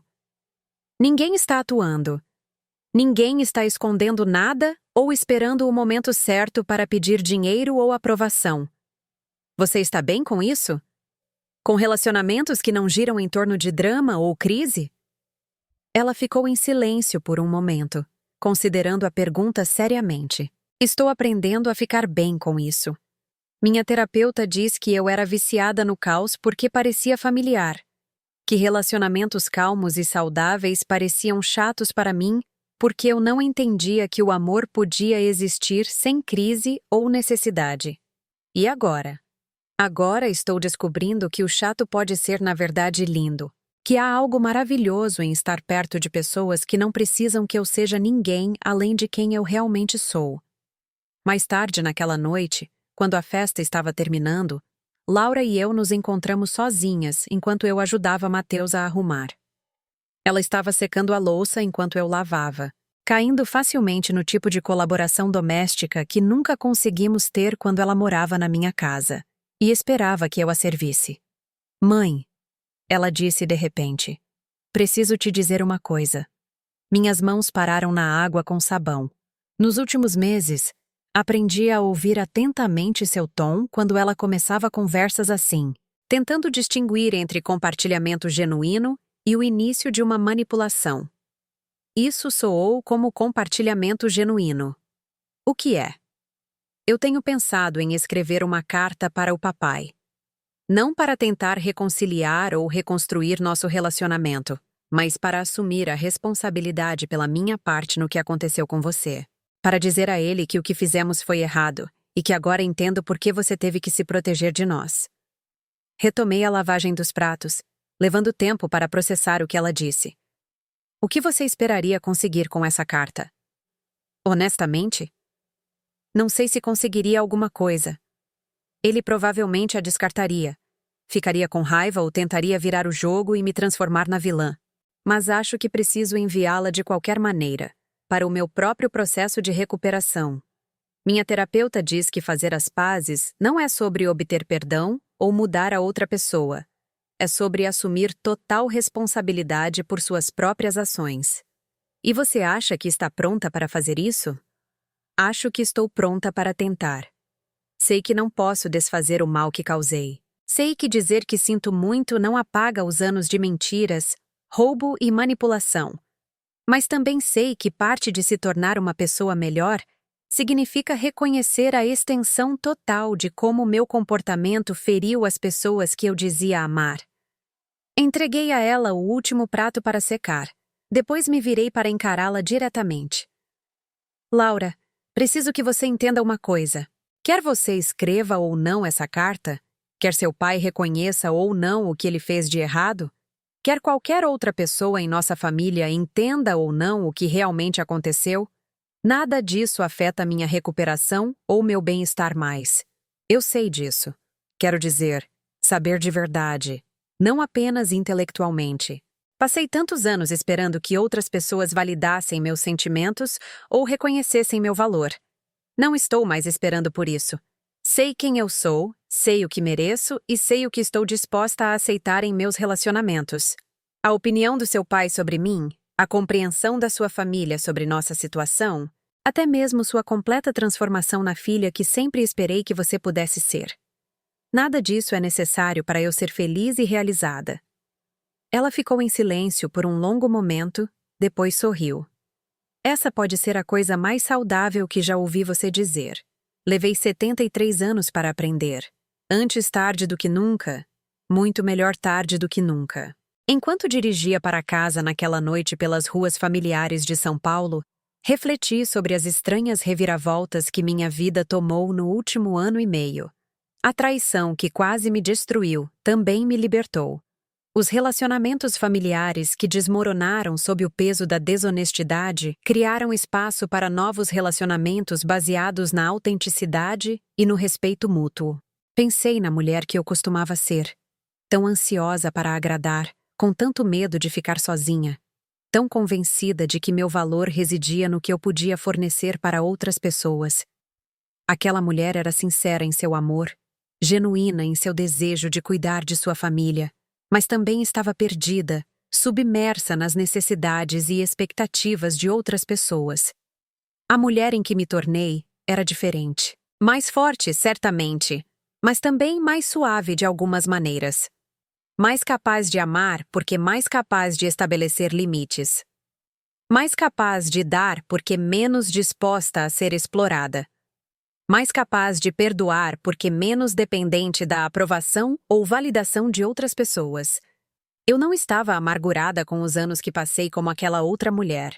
Aqueles anos me ensinaram lições valiosas sobre serviço, sacrifício e a profunda satisfação que vem de nutrir os outros.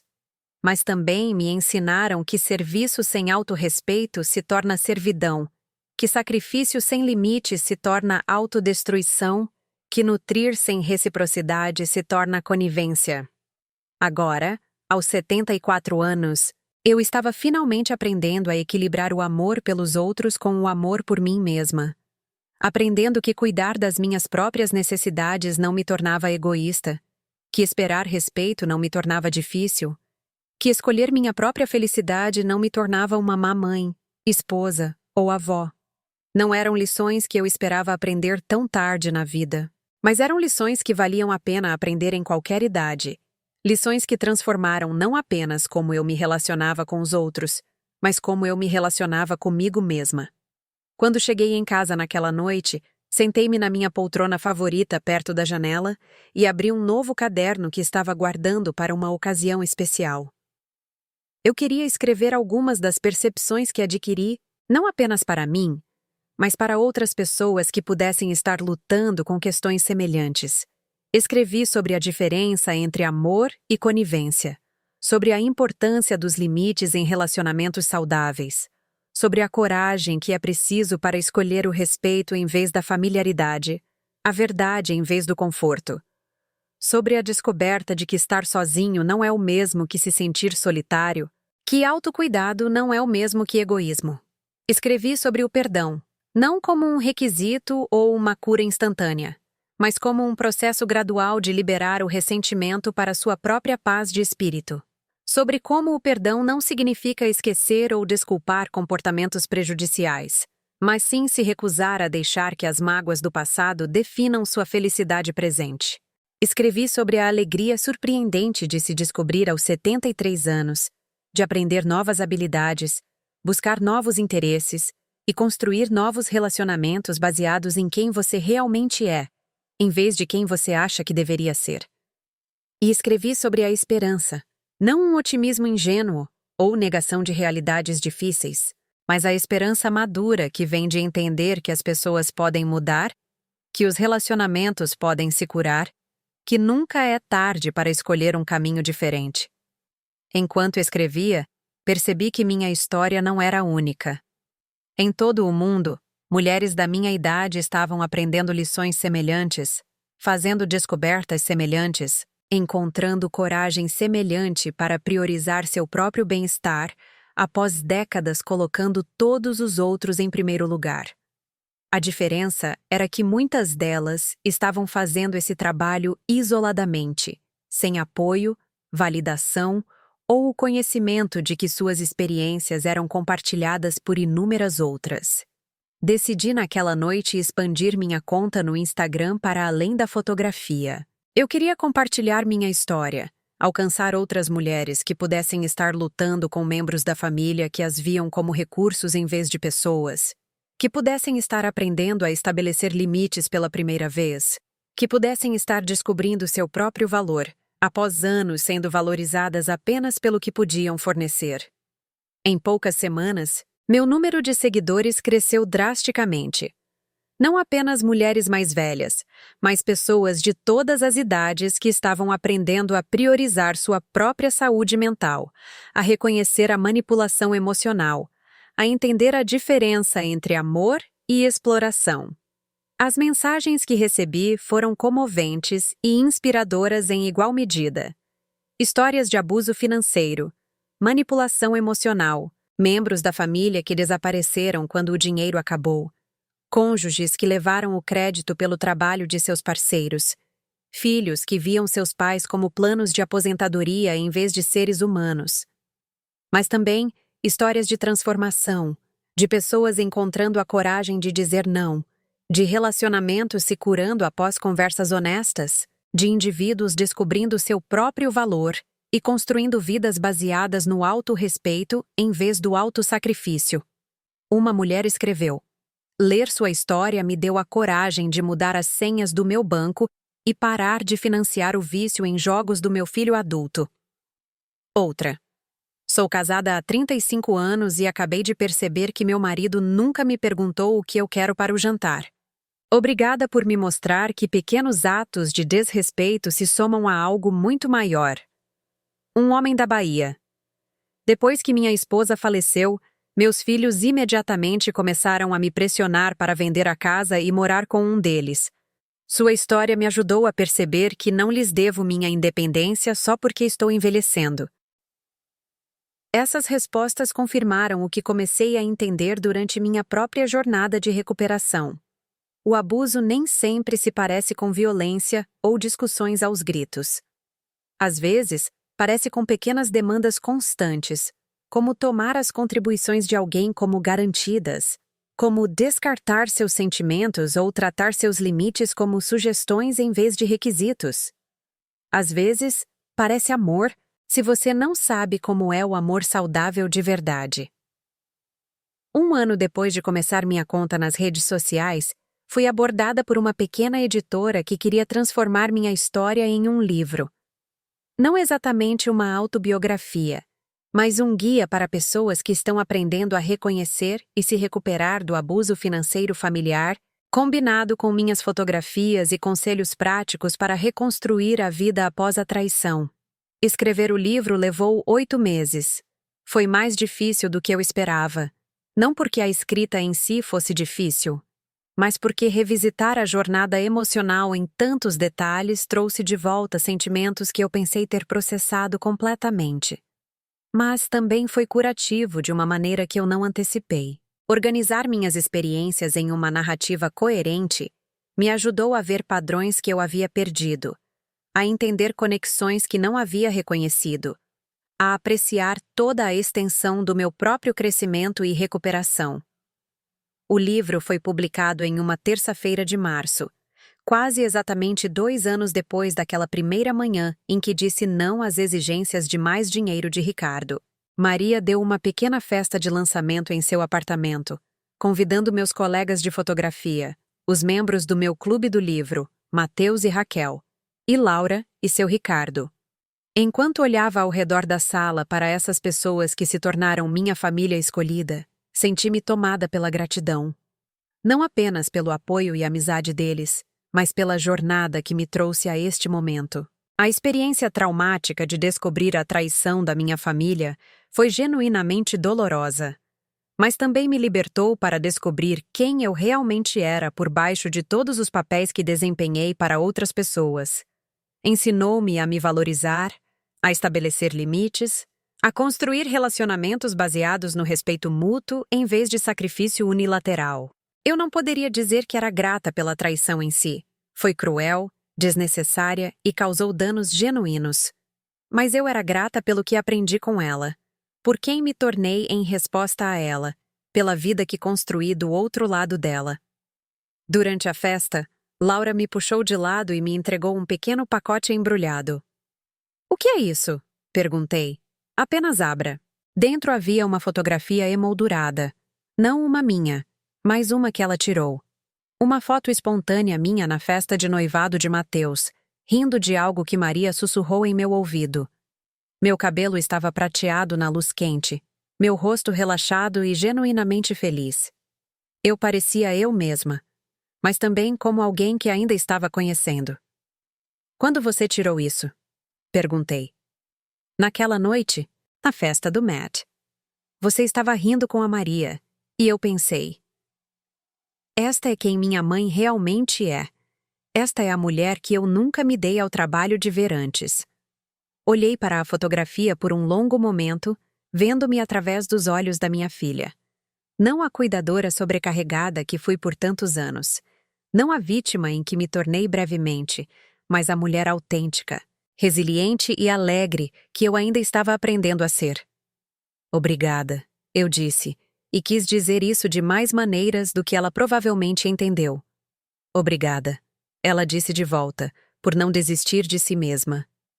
Por me mostrar que é possível recomeçar, se tornar uma pessoa melhor, escolher o respeito em vez da familiaridade.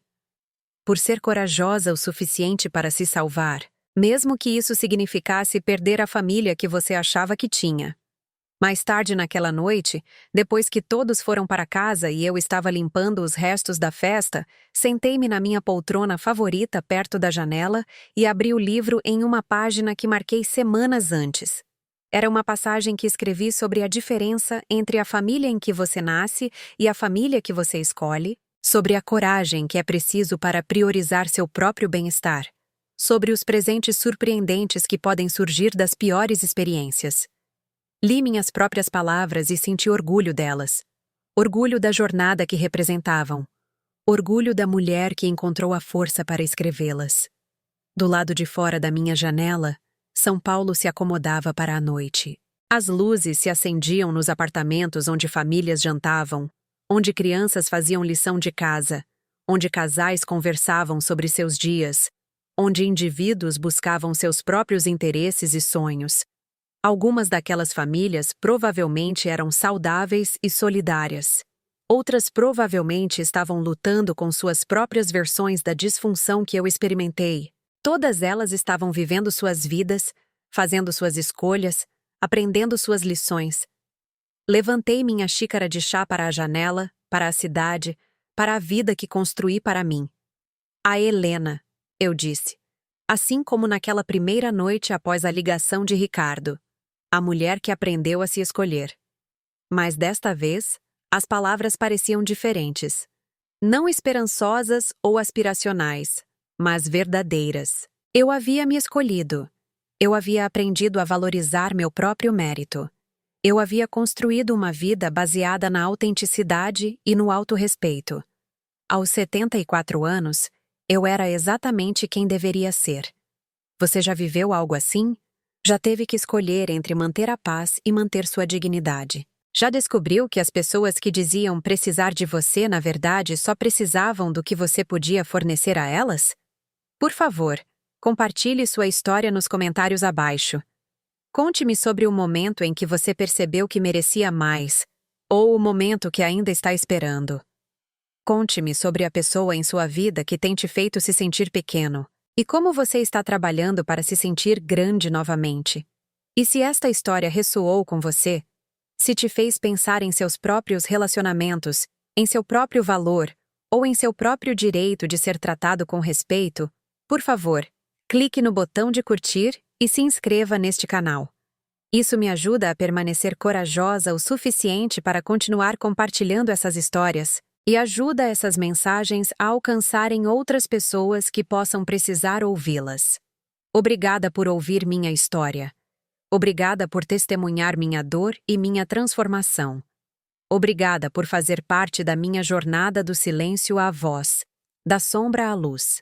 Lembre-se, você vale mais do que o que pode fornecer para outras pessoas.